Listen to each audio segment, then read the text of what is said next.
venu, ça fait plaisir. Ce soir, on va parler mémorisation et on va parler d'Anki. Je vais vous détailler ça là, dans la suite. Alors, on va commencer par une petite présentation de ce que c'est la mémorisation par répétition espacée, et puis des généralités sur la mémoire de manière globale, on va dire. Il y en a un qui a oublié son d'éteindre.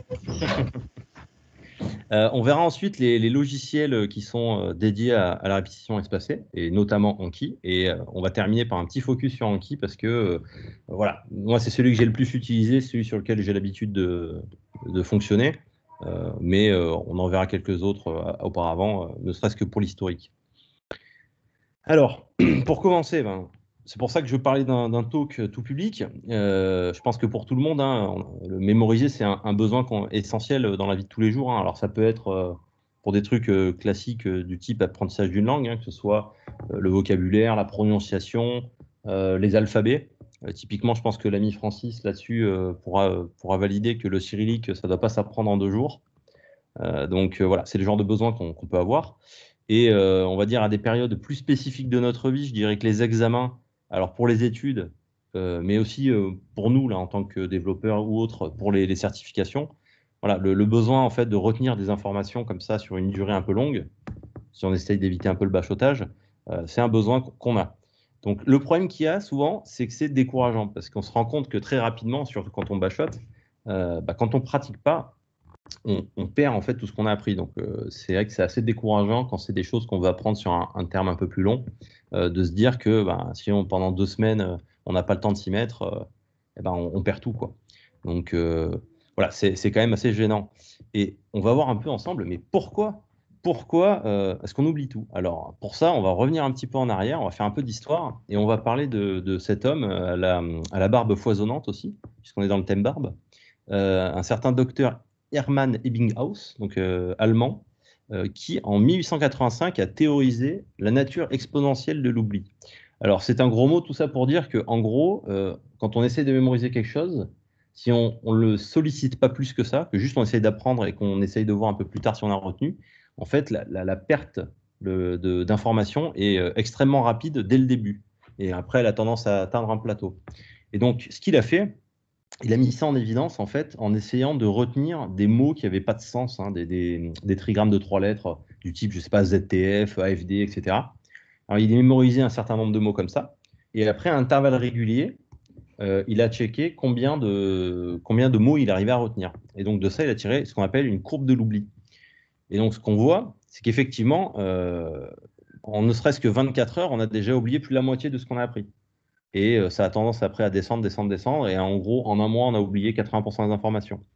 Alors ça, en fait, c'est lié à la façon dont notre cerveau fonctionne. C'est-à-dire que notre cerveau, on est quand même soumis à beaucoup d'informations, surtout de nos jours. Et du coup, il fait le tri entre ce qui est important et ce qui ne l'est pas. Et donc, quand on ne sollicite pas plus que ça sa mémoire sur un sujet donné, pour lui, ce n'est pas important. Et du coup, il va avoir tendance à se défausser de ces informations-là. Donc, ça a commencé dans les fin des années 1800. Et dans les années 30, en 1930, il y a une technique d'apprentissage qui a commencé à être développée qui s'appelle la répétition espacée. Et donc, en fait, elle est basée sur plusieurs principes, mais surtout un, c'est le fait que plus on va réviser, et moins on aura besoin de réviser souvent. Donc là, c'est ce qu'on voit en fait sur cette courbe, c'est qu'au début, la perte d'information est très rapide, mais plus on va réviser, et plus cette perte, elle va avoir tendance à être un peu plus faible. Et jusqu'à la fin, jusqu'à arriver à retenir tout. Bon, après, effectivement, le volume de données à retenir joue aussi. En fait, l'idée, c'est d'arriver à forcer notre cerveau à stocker ces informations dans la mémoire à long terme. Donc, si vous voyez la différence qu'on a au bout de... allez, là, ils mettent en temps, je pense, une échelle en jours, mais on voit qu'en un mois, on peut vraiment arriver à stocker des choses de manière pérenne dans notre mémoire à long terme. Et donc l'autre principe de cette technique, c'est qu'il existe un moment idéal pour réviser. C'est-à-dire que ça ne sert à rien de réviser toutes les 10 minutes. Il suffit en fait d'arriver à trouver le bon moment pour que ce soit optimal entre le nombre de fois on révise et le pourcentage d'informations qu'on arrive à retenir. Donc ça, c'est la théorie. Alors dans la pratique, ce qu'on peut utiliser pour faire ça, c'est ce qu'on appelle des flashcards. Alors en français, on parle de carte mémoire. Alors en fait, une flashcard, c'est tout simple. C'est une fiche avec au recto une question et la réponse au verso. Donc typiquement là, vous voyez notre petit carta toto là. ça sert à apprendre des multiplications, et c'est exactement ce principe-là. C'est-à-dire que d'un côté, vous avez la multiplication, et de l'autre côté, vous avez la réponse. Donc ça, c'est l'outil de base. Et après, pour arriver à mettre en place la répétition espacée, dans les années 70, alors je crois que c'est un professeur polonais, s'il me semble, qui s'appelle Leitner, qui a mis en place ce qu'on appelle le système de Leitner. Donc en gros, c'est tout simple, hein. On va mettre ça, pour mettre ça en pratique, il a pris 5 boîtes, il a fait les cartes, donc des flashcards, hein. Il les a mises dans la première boîte, et l'idée, c'est que on les travaille, et si on a retenu l'information qu'on répond correctement, on passe dans la boîte 2, et etc., etc. Sachant que la boîte 2, on va la voir moins souvent que la boîte 1, et la boîte 3 encore moins souvent, etc., etc. Sachant que quand c'est dans la boîte 5, on part du principe qu'on l'a retenu, et qu'on peut regarder ça vraiment à intervalles très longs. Par contre, si vous répondez mal, même si vous êtes dans la boîte 3, on va dire, vous revenez sur la boîte 1 pour reprendre de zéro la mémorisation. Donc, c'est la mise en pratique en fait de la répétition espacée. Alors, ce système, il fonctionne, hein, mais il a plusieurs inconvénients. Alors déjà, le premier, c'est qu'on peut uniquement utiliser du texte ou éventuellement des images sur des flashcards, mais vous ne pourrez pas mettre par exemple de son pour des prononciations spécifiques. Vous ne pourrez pas mettre de vidéo, bon, même si les vidéos, je vous avoue, dans une flashcard, l'intérêt est quand même limité. L'autre point qui est très gênant, c'est que l'algorithme de présentation est assez simpliste parce que du coup, on n'a que 5 boîtes, on peut calculer comme ça grosso modo, mais c'est pas optimal, quoi. Il n'y a pas un travail vraiment scientifique là-dessus, donc c'est un petit peu au feeling. L'autre point, c'est que c'est pas très scalable, hein, parce que si vous avez 50 fiches et 5 boîtes, bon, ça va aller, mais si vous voulez faire vraiment beaucoup de choses, typiquement apprendre un gros vocabulaire pour une langue, vous allez vous retrouver avec 2000 fiches. Bon, ça commence à devenir difficile à transporter, difficile à gérer au niveau des boîtes, etc. Donc, ça, c'était, on va dire, le pionnier, le système de Leitner. C'est utilisable, hein, mais voilà, de nos jours, on fait mieux. Et même à l'époque, dans les années 80, c'était l'essor de l'informatique. Donc, il y a eu ce qu'on appelle les logiciels, hein, qui sont arrivés, les logiciels de répétition espacée.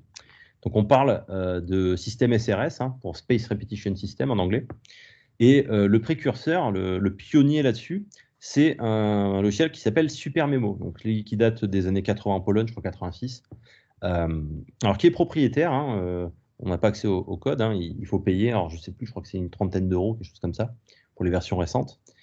Comme vous pouvez le voir, l'interface n'est pas très user-friendly, hein. Je vous avoue que c'est même plutôt complexe, hein, quand on regarde. Donc, voilà, c'est ce qui a lancé, on va dire, les logiciels de SRS.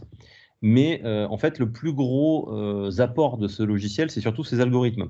En fait, la personne qui a fait ça, qui s'appelle Wozniak, c'est un ingénieur polonais qui s'appelle Wozniak, qui n'a rien à voir avec le comparse de Steve Jobs.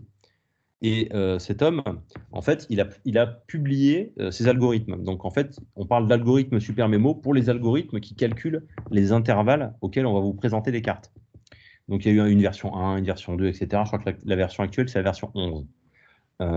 Et donc, en fait, la plupart des logiciels qu'on va voir là par la suite se basent en fait sur des anciennes versions qui avaient été publiées de l'algorithme SuperMemo. Et on va dire que pour l'utilisation qu'on a de ces logiciels, ça suffit. On n'est pas obligé d'être forcément à la pointe.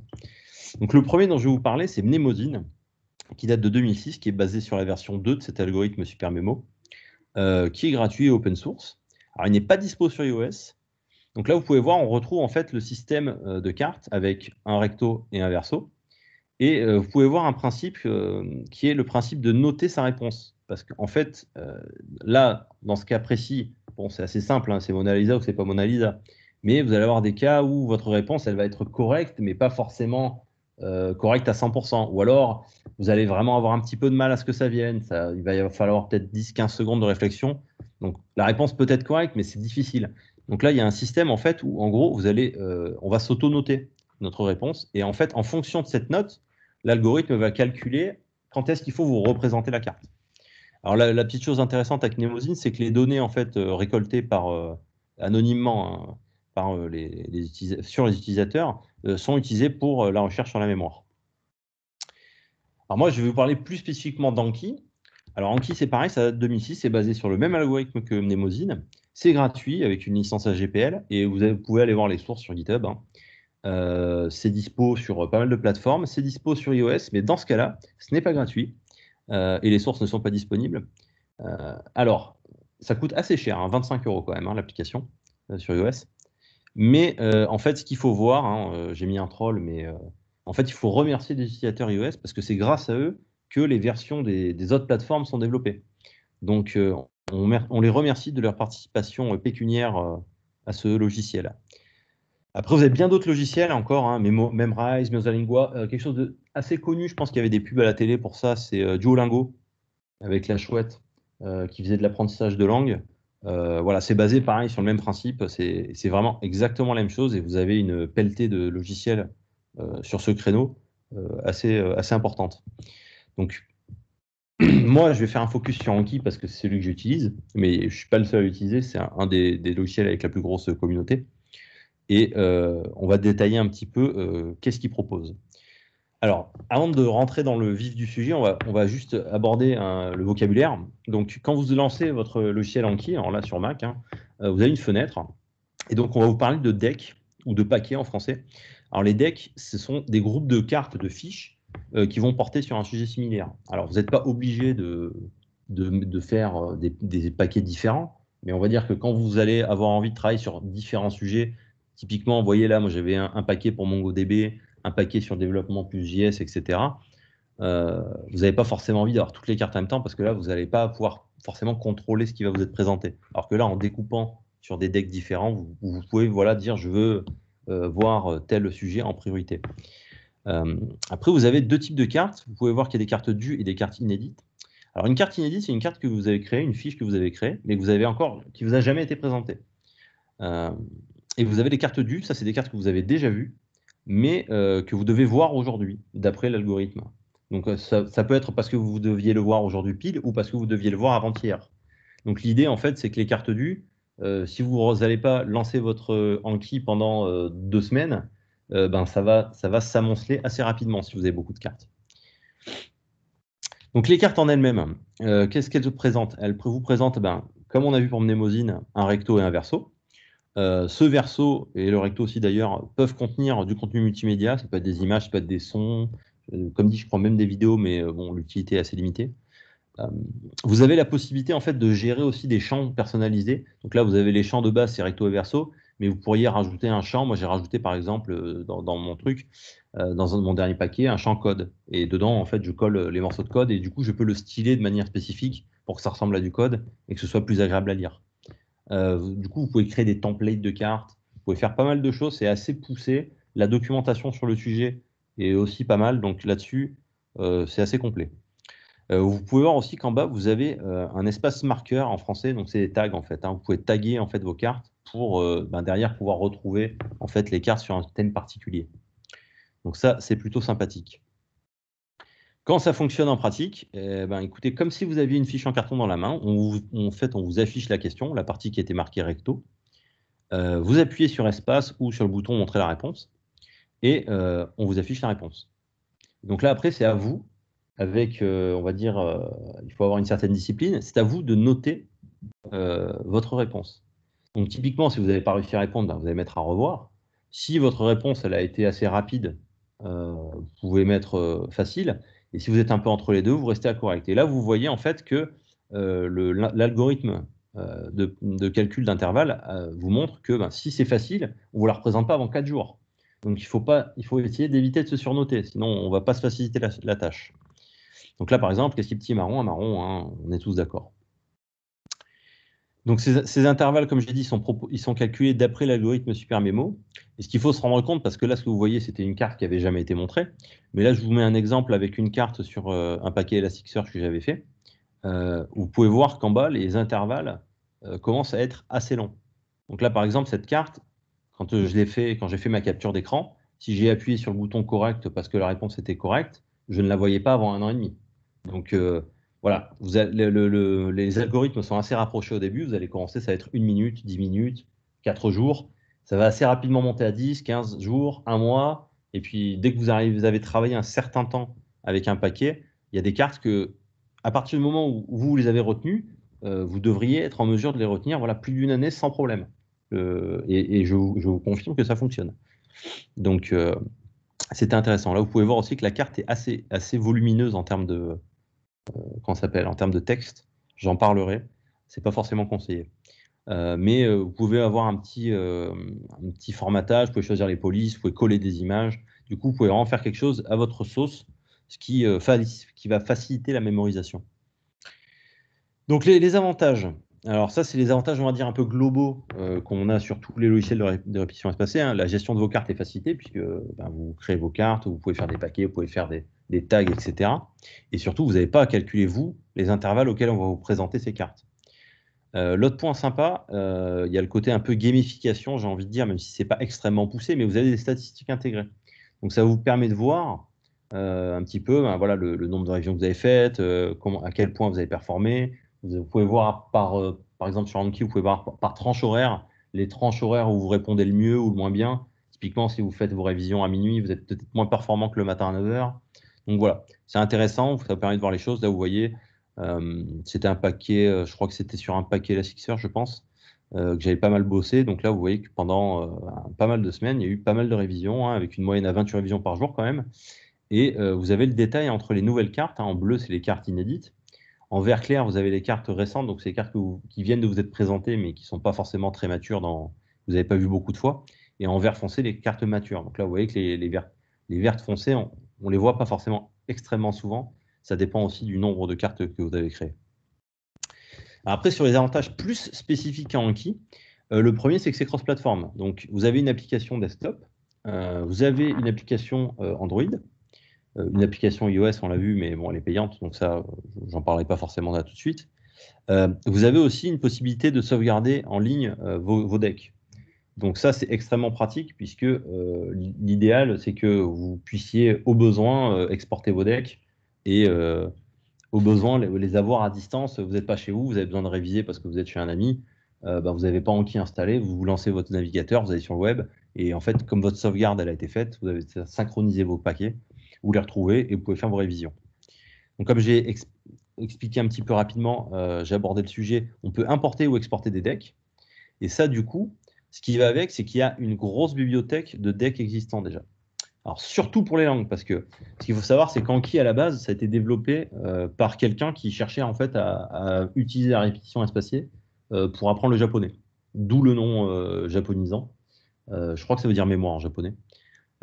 Et du coup, l'idée, en fait, c'est que vous allez pouvoir retrouver sur le site d'Anki des tonnes et des tonnes de decks. Alors, majoritairement, comme dit, concernant des langues.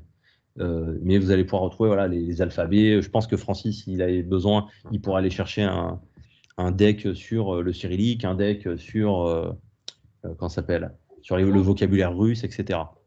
Donc déjà, même sans travailler déjà des decks personnalisés, vous pouvez déjà dans un premier temps travailler sur des decks existants, c'est faisable et ça demande aucun effort à part aller cliquer, récupérer le truc et l'importer dans votre Anki. Alors, c'est l'instant de la démo. Hop, alors, donc là j'ai lancé Anki, hein. Donc vous pouvez voir, là j'ai un seul paquet. Mes anciens paquets, je les ai exportés, mais je ne les ai pas réimportés. Et il faut savoir que Anki Web, donc le fait de la sauvegarder vos paquets, c'est proposé gratuitement. Mais par contre, si vous n'utilisez pas votre paquet pendant 6 mois, vous ne faites aucune synchro, vous perdez, enfin ils sont supprimés du serveur distant, puisque comme c'est proposé gratuitement, ils ne peuvent pas se permettre non plus d'avoir trop d'utilisateurs qui vont stocker des tonnes et des tonnes de choses et qui s'en servent jamais.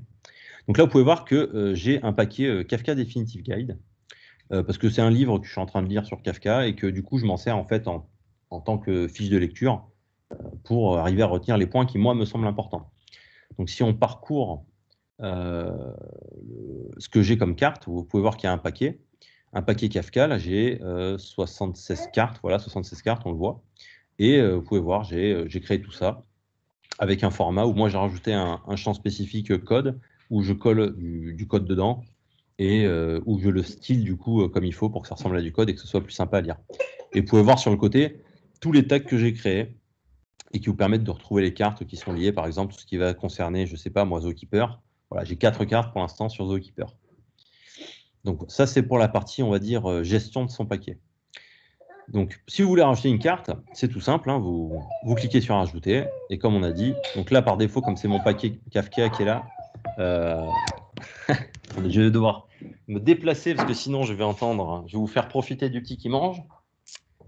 Hop. Donc là, vous voyez qu'on a nos 3 champs recto, code et explication, que j'ai renommé le nom du champ verso en explication. Et donc, si je voulais créer une carte, ça ne demande pas grand-chose de plus que juste en fait taper le texte. Hein. Donc, par exemple, je ne sais pas moi,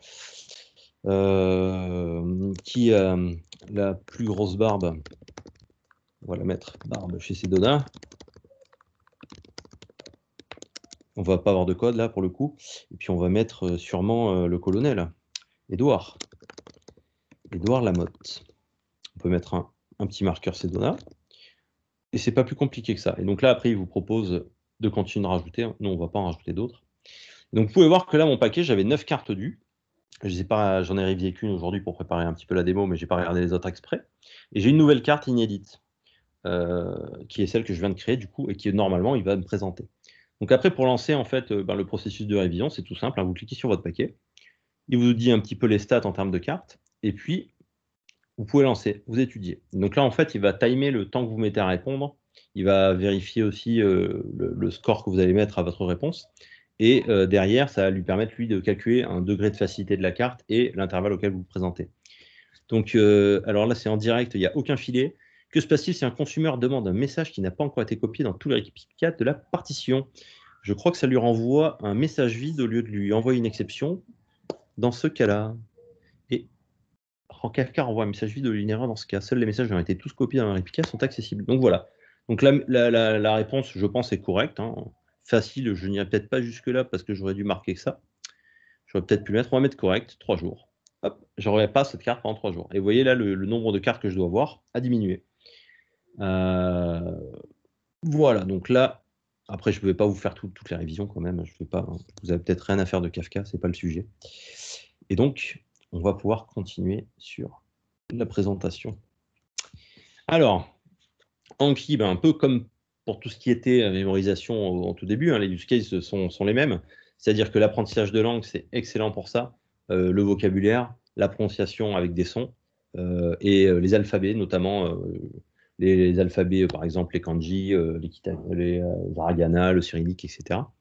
C'est très utile aussi si vous avez besoin de mémoriser des informations un petit peu plus culturelles, du type des dates, des personnages, je sais pas, la bataille de Marignan, des choses comme ça, ou des choses un peu plus, on va dire, type biologie, où vous avez besoin de vous souvenir comment dire, de processus, etc. Vous pouvez mettre un petit peu plus de texte dans vos cartes, mais on va en parler, c'est pas forcément l'idéal.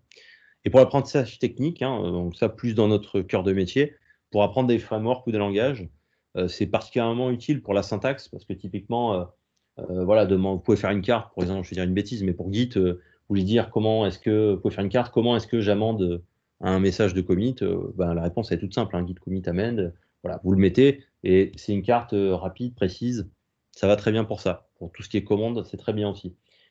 Ça vaut aussi pour les concepts un peu plus high level, mais on va en discuter juste après. Comme dit, on évite les cartes un petit peu trop longues. Alors les pièges. Alors le premier piège, c'est de n'utiliser que des decks partagés. Alors pourquoi? Parce qu'en fait, le principe d'écrire ses propres fiches, en fait, participe déjà pas mal à la mémorisation. Et c'est particulièrement important, surtout quand vous écrivez beaucoup de cartes. Donc ça vous permet en fait déjà de commencer à travailler la mémorisation. Et l'autre point là-dessus, c'est que du coup, c'est vous qui choisissez en fait les termes utilisés, qui choisissez un petit peu le formatage, etc. Alors les decks partagés, c'est pour moi, à mon sens, c'est particulièrement utile, comme on dit, pour ce qui était langue. Pour le reste, je suis plus mitigé sur l'utilité parce que on découvre un petit peu les cartes comme ça, on n'a pas forcément de recul sur la façon dont ça a été écrit. Donc je recommande pour les langues, mais pour le reste, je vous propose plutôt d'écrire les vôtres. Alors l'autre piège, c'est qu'on a tendance beaucoup à faire au début, c'est d'écrire des cartes trop chargées, donc beaucoup de texte. En fait, le truc, c'est que ces cartes, on ne se rend pas compte, mais déjà, vous allez en voir beaucoup potentiellement. Et en plus, vous allez les voir régulièrement, surtout au début. Donc c'est très décourageant parce qu'au début, c'est difficile, surtout quand on commence à travailler la mémorisation, c'est difficile de retenir tout un pavé, quoi. Et c'est pas le but. Le but, c'est d'essayer d'être un petit peu, que ce soit un petit peu impactant, que ce soit des concepts courts. Donc, ce que vous pouvez faire, c'est essayer de découper vos cartes en plusieurs petites cartes. Et là, ça va mieux fonctionner parce que les cartes trop chargées, c'est décourageant. À la fin, quand ça fait un an que vous n'avez pas eu la carte, vous retombez dessus. clairement, vous vous rappellerez grosso modo de la carte, mais vous n'arriverez jamais à vous mettre une bonne note parce que vous n'aurez pas retenu tout le texte, quoi. C'est pas possible. Euh, et l'autre piège, c'est que évidemment, ça ne se substitue pas à la pratique, hein. Vous pouvez connaître toutes les commandes de Git. Si vous n'avez jamais utilisé Git, ce ne sera pas forcément très utile. Vous aurez une bonne base, mais dans les faits, dans quel cas vous utilisez un tel ou un tel, vous n'aurez pas cette expérience-là. Donc, comme dit, pour les langues, très bien. Pour d'autres cas, attention, il faut quand même pratiquer. Donc, l'idéal, c'est de pratiquer, d'en même temps d'écrire ces cartes et de mémoriser au fur et à mesure. Et ça vous permet, plus tard, une fois que vous avez travaillé, je sais pas, par exemple, sur un autre projet avec une autre techno, quand vous revenez sur cette techno-là, vous avez quand même gardé toutes ces informations-là. Vous avez l'expérience que vous avez eue là-dessus et vous êtes très rapidement opérationnel. Alors, mes derniers conseils sur le sujet. Alors, faites vivre votre deck. Mettez à jour vos cartes. Parce que, déjà, c'est bien pour la mémorisation, hein, vous repassez sur vos cartes. Et il y a des choses que vous pouvez avoir voilà, mal exprimées. Vous vous rendez compte que ça fait quelques fois que la carte, vous tombez un petit peu à côté parce que la façon dont c'est écrit, ça va pas bien. Il ne faut pas hésiter. Vous mettez à jour la carte. Vous repartez un petit peu de zéro sur cette carte-là. Mais c'est pas grave. Comme on disait, par exemple, vous vous rendez compte que votre carte est trop longue, vous la séparez en deux ou en trois. Et du coup, vous repartez avec des cartes neuves, mais au moins, rapidement, vous ne les verrez plus et vous aurez retenu. De plus, quand vous savez sur des trucs du type technique, voilà, les technologies évoluent assez rapidement. Donc, c'est un peu dommage de retenir quelque chose qui est obsolète depuis un an. Voilà, quand vous voyez qu'il y a des modifications qui sont faites, et c'est à ça, moi, que me servaient beaucoup les tags, c'est que du coup, je rangeais ça un petit peu par API ou quoi. Et quand je voyais qu'il y avait tel API qui était modifié, j'allais vérifier que j'avais pas de carte qui était obsolète sur le sujet. L'autre piège qu'on voit souvent chez les utilisateurs d'Anki, c'est que par défaut, on ne vous présente que 20 cartes par jour. Et quand c'est le début, surtout quand c'est du vocabulaire ou des choses comme ça, 20 cartes, ça fait pas beaucoup. On le fait assez vite. Mais en fait, ce qu'il faut voir, c'est que ça s'accumule très rapidement. Donc, du coup, il faut éviter de monter à 50 ou 100 cartes parce qu'on s'en sent capable. Parce que c'est pareil, on se dégoûte très rapidement. Donc, restez sur des nombres, des chiffres raisonnables. 20-30 cartes, vous avez le temps d'apprendre. Vaut mieux faire 5 minutes tous les jours de manière régulière que de faire une demi-heure, une journée, et puis de rien voir pendant 10 jours, quoi. En termes de mémorisation, c'est bien mieux. Et alors, le dernier point, c'est soyez honnête dans vos réponses. Alors, de toute façon, voilà, vous ne devez rien à personne, hein, quand vous notez vos réponses, mais on a une tendance générale à se surnoter sur ce genre de cas. Il vaut mieux sous-noter et revoir la carte une fois de plus que de la surnoter et de plus l'avoir pendant 2 ans. Où là, potentiellement, vous aurez déjà oublié. Donc, voilà, ça, c'est mes petits conseils en tant qu'utilisateur. Euh, dans mon cas, je l'ai principalement utilisé Anki pour monter en compétences sur des technos, notamment Elasticsearch. Alors, au moment où je l'ai lancé, j'étais en train de lire le livre sur Elasticsearch, l'Elasticsearch Definitive Guide, qui était, je ne le savais pas, mais qui faisait 700 pages de long. Mais comme j'avais la version électronique, j'étais pas allé voir jusqu'au bout. Et en fait, donc, ça m'a fait beaucoup de cartes et ça m'a vraiment aidé pour monter en compétence sur le sujet. Et en tant que formateur, voilà, c'était rassurant, je pense, pour les personnes que je formais, que je sois en mesure de répondre rapidement sur des questions vraiment précises, sur des petits points, parce que ben, voilà, je le connaissais, mais de manière innée, quoi. C'est ça qui est sympa, c'est que ça rentre dans votre mémoire à long terme, vous ne vous posez même pas la question. C'est de la même façon que vous ne vous posez pas la question de savoir si Léonard de Vinci était italien ou allemand. Voilà, c'est des informations que vous avez jugées importantes, que votre cerveau a jugé importantes, et là, de la même façon, vous allez les garder dans votre mémoire à long terme, et c'est très agréable. Voilà, je vous remercie pour votre attention. Moi, je n'ai qu'une chose à dire, c'est faites le test, hein. Chacun aura un sujet, je suis sûr, où ça peut être utile. Et alors, je ne vous dirai pas à court terme, parce qu'à court terme, c'est difficile. Le début est assez rébarbatif parce qu'on voit beaucoup les cartes, etc. Mais en quelques semaines déjà, et je parle de moyen terme, quand je parle de moyen terme, je parle plus depuis quelques mois. Mais déjà en quelques semaines, vous verrez que les cartes, en fait, quand vous les avez vues 2, 3, 4 fois, déjà, vous commencez à beaucoup moins vous poser la question. Et le fait de ne pas avoir à gérer ce calcul d'intervalle, vous allez les revoir comme ça, 5 minutes. Vous êtes dans le métro, vous avez 5 minutes, vous regardez ça, vous faites vos cartes. Vous allez voir qu'en quelques semaines, quelques mois, déjà, vous allez vraiment vous rentrer les informations dans le cerveau. Donc voilà, je suis disponible pour toute question que vous auriez à ce sujet. Déjà, merci, Thomas. Merci à vous. Thomas, très intéressant. Je viens de télécharger l'anglais, tu vois. Donc je pense que je vais tester et puis je te dirai si les résultats sont concluants.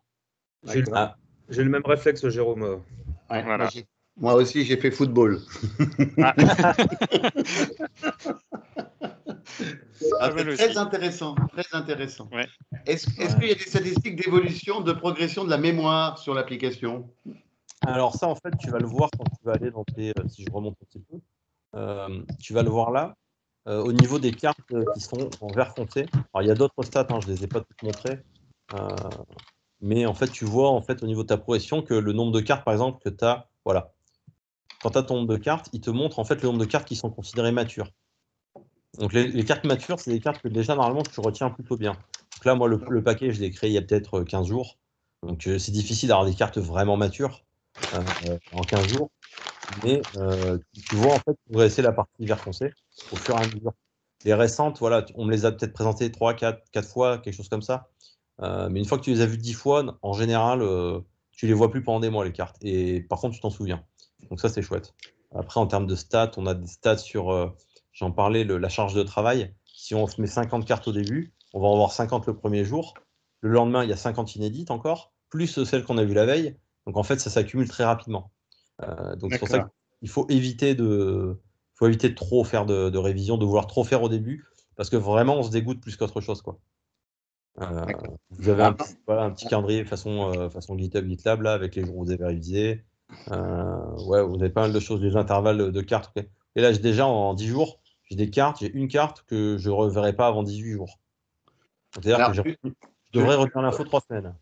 Ouais, tu la revois pas avant 18 jours parce que tu as répondu juste et que tu as dit que c'était facile ou En fait, j'ai dû la voir une ou deux fois déjà. Ouais. La première fois, j'ai dû répondre correct. On me l'a représenté 10 minutes après. Là, j'ai dû remettre correct. Là, du coup, il me le représente. Alors, je crois que le début, c'est un jour. Je l'ai revu le lendemain. J'ai dû remettre correct. Ou le surlendemain, parce qu'il y avait déjà 20 cartes inédites. J'ai revu correct. Ça a dû passer à 4 jours ou 7 jours. Et là, c'est passé à 18. Donc là, vous voyez, je l'ai déjà eu 5 ou 6 fois. Et c'est pour ça que je vous dis, il faut faire des cartes relativement peu chargées. Parce que, surtout au début, surtout si vous avez beaucoup de cartes, vous allez les voir un paquet de fois. Et c'est malheureux, mais il n'y a pas d'autre façon de faire, en fait. C'est comme ça que ça rentre dans la mémoire, quoi. Mais en fait, passer ce temps au début un petit peu, on va dire, plus rébarbatif, derrière, vous avez vraiment peu de cartes, en fait, que vous allez voir par jour. Vous prenez vraiment, ça vous prend 3 minutes, vous allez peut-être voir 5, 6 cartes par jour. Et ça vous maintient, en fait, ces informations en mémoire, quoi. D'accord. Donc, en fait, plus vous allez répondre, par exemple, sur une carte en disant que, vous voyez, il calcule un degré de facilité, plus vous allez foirer sur une carte et plus la facilité va baisser. Il va vous la montrer plus souvent. Donc lui, il va ajuster en fait son calcul d'intervalle. C'est-à-dire que même si vous ne l'avez pas vu depuis un an, si c'est une carte où vous avez beaucoup galéré, il va vous la représenter un petit peu plus souvent si vous ratez qu'une carte que vous avez ratée mais que vous avez vue déjà 50 fois et vous êtes toujours réussi. Le degré de facilité va augmenter. Donc, enfin, ça, après, c'est les internals de l'algorithme, quoi. Là, vous voyez, c'est sympa, on peut voir un peu en fonction de l'heure à laquelle je révise. Voilà. Par exemple, je suis moins efficace bizarrement à 17h qu'entre 10 et 11, quoi. Donc voilà, vous avez pas mal de choses. Vous voyez aussi en fonction du type de carte. Par exemple, les cartes qu'on vient de voir, généralement, on les repasse une deuxième fois parce qu'on la découvre un petit peu entre guillemets. Les cartes que vous avez déjà vues récemment, vous voyez que tout de suite, la répartition en termes de réponse, elle change du tout au tout. Les matures, pour l'instant, on m'en a pas trop représenté, mais normalement, ça devrait rester dans le vert. Je ne devrais pas trop avoir de rouge ou d'orange. D'accord. Voilà. Voilà pour les stats. Parfait. Merci Thomas. Bravo Thomas. Ouais. Merci beaucoup. Merci Thomas, c'était très chouette. Thomas, sur l'application, en la téléchargeant, si on le faisait, donc là, on sent Jérôme, ça y est, il est déjà en train de répondre à la première série de cartes en anglais. C'est quoi les thèmes qui sont proposés? Qu'est-ce qu'on a comme typologie de thèmes? Alors, il y a un peu de tout. Si tu vas sur Anki, alors si tu vas sur le web, hein, sur ankiweb.net, en fait, tu peux aller rechercher les shared decks. Il faut regarder, en fait. Alors, il faut chercher. Alors, attends, je vais peut-être remontrer mon écran. Shared decks Anki. Alors, hop, il est où le bouton? Il est là. On va partager le screen. Hop. Donc, si on regarde là, vous voyez par exemple que vous avez des catégories populaires. Alors, comme c'est un logiciel anglais, ben, tout ce qui est un peu histoire et géographie, bon, c'est vraiment si vous avez envie de vous faire du mal à apprendre des trucs historiques en anglais en plus, quoi. Mais voilà, par exemple, on va prendre l'English. Il va y en avoir un certain nombre. Par exemple, vous avez des decks English en chinois, mais là, nous, on n'est pas chinois, donc on n'a pas besoin que ce soit écrit en chinois. Mais après, en fait, vous avez un moteur de recherche et vous regardez, vous avez toutes les notes aussi, qui sont pas mal. Vous pouvez voir aussi le nombre, la taille de votre deck partagé. Parce qu'il y a des decks qui montent très très fort, hein. Je veux des decks de 38 000 cartes. C'est 40 000 cartes, enfin, c'est pas, comment dire, c'est pas rare, quoi. Donc là, par exemple, on peut regarder celui-là, hein. Il vous présente en fait ce que vous avez dans le type de carte. Donc là, vous avez le son. Par exemple, eux, ils ont mis un champ image, un son, un exemple. La carte, elle est bien détaillée, quoi, vous voyez. D'accord. Et donc là, vous le récupérez, vous le rajoutez dans vos decks et c'est bon, quoi. Moi, c'est vrai que je trouvais que les decks en général, en anglais, alors il y en a beaucoup. En général, ce que je fais, c'est que j'essaie de trier par la date de modification ou de jouer sur les ratings. C'est-à-dire qu'un deck, en général, voilà.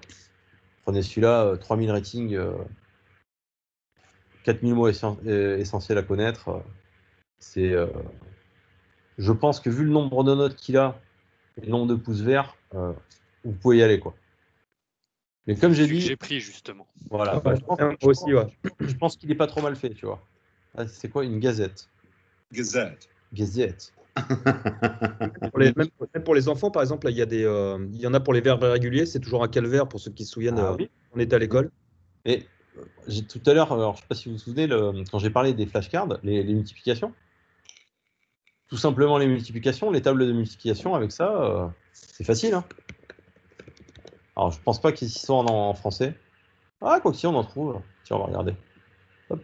Et maintenant que nos enfants ont tous des téléphones portables, c'est pas un souci, quoi. Ah, ouais, voilà, ils peuvent travailler dans le bus, il n'y a pas de problème, hein. Donc, voilà. Honnêtement, faire un deck, c'est pas très compliqué. Et c'est vrai que, alors bon, sur les tables d'unification, c'est sûr que l'intérêt de les faire soi-même, c'est pas forcément très utile, hein, on va dire. Mais par contre, sur des choses un peu plus spécifiques, clairement, moi, je vous incite très fortement à écrire vos cartes, hein, vos decks. D'accord. Ça participe vraiment au processus de mémorisation. Et vous allez voir, ce qui est agréable, c'est vraiment qu'il y aura aucun effort, quoi. Vous allez vraiment, comme on dit, mémoriser les choses et vous vous rendre compte que ça vient tout seul, en fait. C'est dans votre mémoire à long terme, quoi. Vous avez hacké votre mémoire. D'accord. Mais du coup, ce que tu dis, c'est que c'est vraiment une pratique quasi quotidienne, non? C'est ça?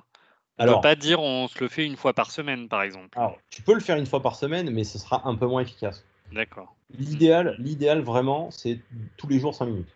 D'accord. Parce que vraiment, le nombre de cartes, tu peux même le baisser, hein. Tu peux te mettre que 10 cartes par jour, hein. Comme ça, tu restes sur un nombre vraiment raisonnable.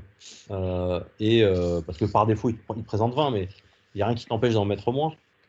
Et du coup, tu restes sur quelque chose qui reste peu chronophage et que tu peux arriver à caler dans ta journée presque dans l'ascenseur, quoi. Voilà.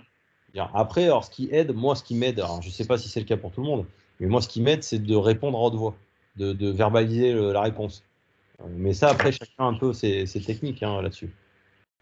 J'avais tendance à le faire, je sais plus, à l'époque, ça devait être dans le métro ou le tram, quelque chose comme ça, ou pendant que je mangeais. Voilà, ça prend pas très longtemps, donc c'est des choses qui sont. Il faut que ça reste, comme dit, quelque chose qui reste un petit peu ludique, entre guillemets, mais qui soit pas vraiment une corvée, quoi. Parce qu'à partir du moment où ça devient une corvée, vous êtes là, vous ouvrez pas pendant 3 jours, 4 jours, 5 jours. Vous voyez, vous avez 72 cartes à lire, et après, en fait, c'est comme ça qu'on lâche, quoi. Donc voilà. Est-ce que vous avez des questions encore? Non, Thomas, moi j'ai juste une remarque là, c'est que perso j'utilise Mosalingua Mosalingua, bah voilà. et effectivement 5 cartes par jour plus les révisions tous les jours, bah ça rentre, hein, ça rentre. Ah oui, oui. Donc, Ah mais ouais, de non, toute c'est façon, vachement bien. il n'y a pas de secret, hein. Malheureusement, et il faut les voir, il faut les voir, il faut les voir, quoi. Bah, c'est un peu le principe aussi de Duolingo, là, le site pour pratiquer des langues. C'est ça. C'est-à-dire qu'effectivement, tu valides régulièrement des étapes et puis, passé un certain temps, ça te demande de revalider pour être sûr que tu as bien acquis les choses, quoi. Exactement. Enfin, Bah, un éternel recommencement avec un espacement dans le temps. C'est peut-être plus spécialisé ces sites-là, alors que Anki, ça reste très généraliste. Tu peux apprendre Exactement. n'importe quoi, pas que des Oui, langues. oui, tout à fait. Mais du coup, je me rends compte que le concept se rapproche beaucoup d'Anki, en fait, de ce qui a été fait sur ce genre de site. Ah mais tu as tout à fait raison. J'en ai parlé tout à l'heure. J'ai nommé Duolingo. Enfin, j'ai cité Duolingo nommément parce que c'est un logiciel de SRS, hein. Enfin, c'est pas un logiciel, mais c'est un service de SRS Ouais. pour spécifiquement des langues. Donc le pauvre Wozniak qui a fait son super mémo, il s'est bien fait hacker son algorithme et il y a pas mal d'argent il fait des sous dessus, mais c'est le principe, hein. Et ça, vous voyez, c'est le genre d'outil, je regrette de ne pas l'avoir connu à l'époque où je faisais mes études. Parce que je pense que ça aurait été très très utile. Effectivement, ouais, tout à fait. Donc voilà, si vous avez des enfants, si vous avez des proches qui sont en ces périodes-là, parlez-lui-en, hein, parce que c'est gratuit, ça coûte rien. De toute façon, quand on est à cet âge-là, dans cette période-là, typiquement, on se fait des fiches de lecture. De toute façon, on se prend des notes. Donc voilà, tant qu'à faire, c'est un travail où on va en plus garder un peu les infos. Alors si vous le gardez, si vous le travaillez vraiment longtemps, moi je sais qu'Elasticsearch, je l'ai travaillé quand même, je pense pendant plus d'un an et demi. Vraiment, les trucs, vous les retenez pendant très très longtemps. Après, si c'est pour retenir moins longtemps, vous le travaillez moins longtemps et puis c'est tout, hein. Mais voilà, l'idée c'est que ce sera au-delà du bachotage. Vous allez tout rentrer dans votre mémoire cache, dans le tampon là. Le plus, vous allez bourrer. Et 2 jours après, vous vous souvenez plus de rien, quoi.